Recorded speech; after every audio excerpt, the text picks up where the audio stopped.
नमस्ते दोस्तों, हिंदी कहानी चैनल पे आपका स्वागत है। यह कहानी है मेरे छोटे भाई और मेरी पत्नी की।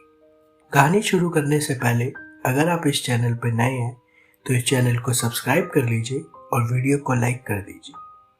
आइए शुरू करते हैं कहानी। मेरा नाम रवि है। मैं दुबई में काम किया करता था। मेरा काम वहाँ गाड़ी चलाने का था। मेरा घर दिल्ली में था, जहाँ मेरा छोटा भाई और हमारे घर पे काम करने वाली अम्मा भी रहती थी। बचपन में ही मेरे माता पिता का निधन हो गया था। तब से मुझे और मेरे बड़े भाई को अम्मा ने ही बड़ा किया था। मैं अपने छोटे भाई से बहुत प्यार करता था और हमेशा उसकी हर ज़रूरत को पूरी करता था। मेरा सारा प्यार हमेशा से उसके लिए ही था और मेरी अम्मा हम दोनों भाइयों के लिए माँ समान थी। हमारे घर में अम्मा जो भी कहती वही होता था। मुझे दुबई में गाड़ी चलाने की नौकरी मिल गई थी। पैसे भी अच्छे थे तो मैं वहाँ नौकरी किया करता था। कभी कभी घर भी जाया करता था और अपने छोटे भाई के साथ समय बिताता था। कुछ समय पहले सोनिया नाम की एक लड़की मिली। मुझे उससे प्यार हो गया। मैंने उससे शादी कर ली और उसे दिल्ली अपने घर ले आया और अपने छोटे भाई से मिलवाया और अम्मा से भी। अम्मा बहुत खुश हुई सोनिया से मिलके। सोनिया बहुत ही खूबसूरत थी, इसी वजह से मैं उसका दीवाना था। मैंने और सोनिया ने खूबसूरत समय साथ में बिताया, पर पता नहीं क्यों मेरा छोटा भाई अक्सर सोनिया को घूरता रहता था। सोनिया ने मुझे ये बात बार बार बोली, लेकिन मैंने उसकी बातों को हमेशा मजाक में टाल दिया और बोलता ऐसा कुछ नहीं है। अब मेरी छुट्टियां ख़त्म हो गई थी। मैं वापस जाने की तैयारी करने में लगा था, पर मेरी पत्नी बिल्कुल भी खुश नहीं थी मेरे वापस जाने से। पर जाना तो था ही। मैंने सोनिया को बोला मुझे जाना तो होगा ही, नौकरी का सवाल है, पर मैं तुमसे एक बात कहना चाहता हूँ। मेरा छोटा भाई मेरे लिए मेरे बेटे के समान है। तुम उसका और अम्मा का ख्याल रखना। यह सुन के सोनिया ने हाँ में सर हिलाया। मैं उदास दिल के साथ वापस दुबई चला गया नौकरी पे। अपने परिवार से दूर रहना मेरे लिए मुश्किल था। यह एक बहुत मुश्किल समय था जो मुझे निकालना था। मुझे दुबई आए हुए अभी एक हफ्ता भी नहीं हुआ था। मेरी पत्नी रोज फोन पे फूट फूट कर रोती थी और बस यही बोलती थी आप वापस आ जाओ, मेरा मन नहीं लगता यहाँ। उसकी ये सब बातें सुनकर मैं हमेशा उससे पूछता क्या हुआ सोनिया, तुम्हें कोई दिक्कत है वहाँ? पर वो कुछ नहीं बोलती। यह सब सुनकर मैं उसे हमेशा बोलता सोनिया मैं ऐसे वापस नहीं आ सकता नौकरी छोड़कर। इससे मेरी नौकरी भी जा सकती है और अब वो दोबारा ऐसी बात ना करे, क्योंकि मेरे लिए भी अपने परिवार से दूर रहना आसान नहीं था। मेरी ये सब बातें सुनकर सोनिया चुप हो गई और फिर उसने कभी दोबारा ऐसी जिद नहीं की। मुझे लगा सब ठीक है, मेरे छोटे भाई और अम्मा के साथ अब उसका मन लग गया होगा। कुछ समय बाद मुझे अपने छोटे भाई और पत्नी की बहुत याद आ रही थी। मैंने बिना कुछ सोचे अपने सेठ को बोल के छुट्टी ले ली और बिना बताए घर चला गया। जैसे ही मैं घर के अंदर आया, मुझे देखकर मेरे छोटे भाई का चेहरा सफ़ेद पड़ गया। मैंने अपने भाई को देखते ही गले लगा लिया और उससे पूछा कैसा है भाई तू? पर मेरा छोटा भाई मुझे देखकर खुश नहीं लग रहा था। वो बस इतना बोला आप कब आए और आपने बताया भी नहीं। यह कहकर वो अपने कमरे में चला गया। मुझे बहुत अजीब लगा, पर मैंने ध्यान नहीं दिया और सोनिया को आवाज़ लगाने लगा। सोनिया किचन से निकल कर आई और मुझे देखकर शॉक हो गई।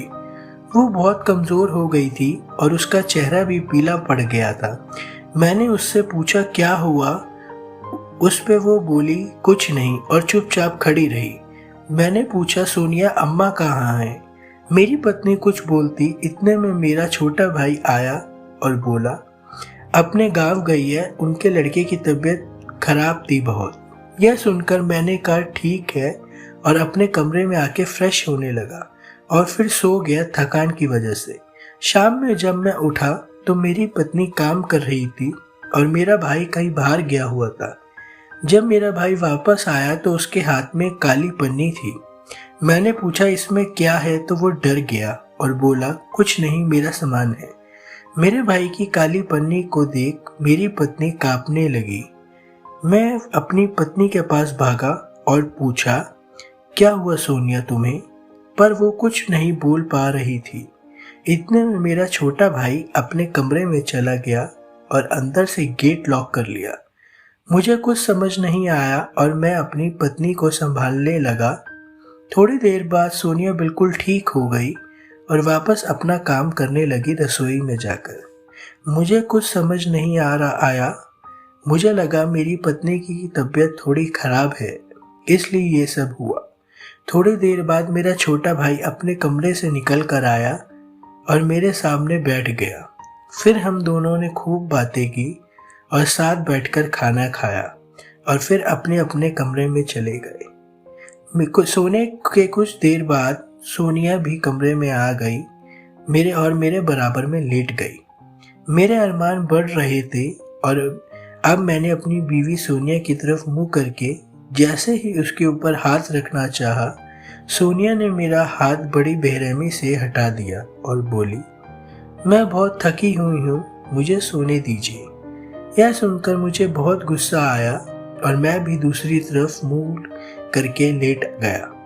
रात को करीब 3 बजे मेरी बीवी अचानक उठ के बैठ गई और कमरे के बाहर जाने लगी। उसने मेरी तरफ मुंह करके देखा और फिर चली गई। मैं दिन में ही सो गया था तो लेट के ये सब देख रहा था कि जैसे मैं सो रहा हूँ, पर जब मैंने देखा सोनिया कमरे से बाहर चली गई। जैसे ही मेरी सोनिया कमरे से बाहर गई, मैं उठ गया और सोचने लगा इस समय यह कहाँ जा सकती है। मैं जब धीरे से कमरे के बाहर गया तो मैंने देखा सोनिया ऊपर छत पर चली गई और साथ में मेरा छोटा भाई भी था, जिसके पीछे पीछे वो जा रही थी।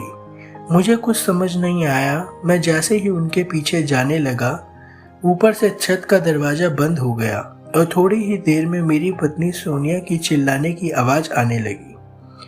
मैं वो आवाज़ सुन के दंग रह गया और सोचने लगा मेरा भाई और पत्नी के बीच ये सब क्या चल रहा है। मेरे से ये सब नहीं सुना गया और मैं नीचे आ गया और अपने कमरे में जाके रोने लगा और सोचने लगा मेरा भाई और पत्नी मेरे साथ ऐसा कैसे कर सकते हैं। थोड़ी देर बाद सोनिया वापस कमरे में आई और उसके बाल खुले हुए थे। वो बहुत थकी हुई लग रही थी। मैंने उससे पूछा तुम कहाँ गई थी, तो वो बोली टॉयलेट में थी। मुझे पता था वो झूठ बोल रही है, पर मैं कुछ नहीं बोल सका क्योंकि मैं सोनिया और अपने छोटे भाई से बहुत प्यार करता था। अगले दिन मैं बहुत परेशान था अपने छोटे भाई और पत्नी के बारे में सोच के। मुझे कुछ समझ नहीं आ रहा था ये सब क्या हो रहा है मेरे साथ। अब हर रात ये सब होने लगा।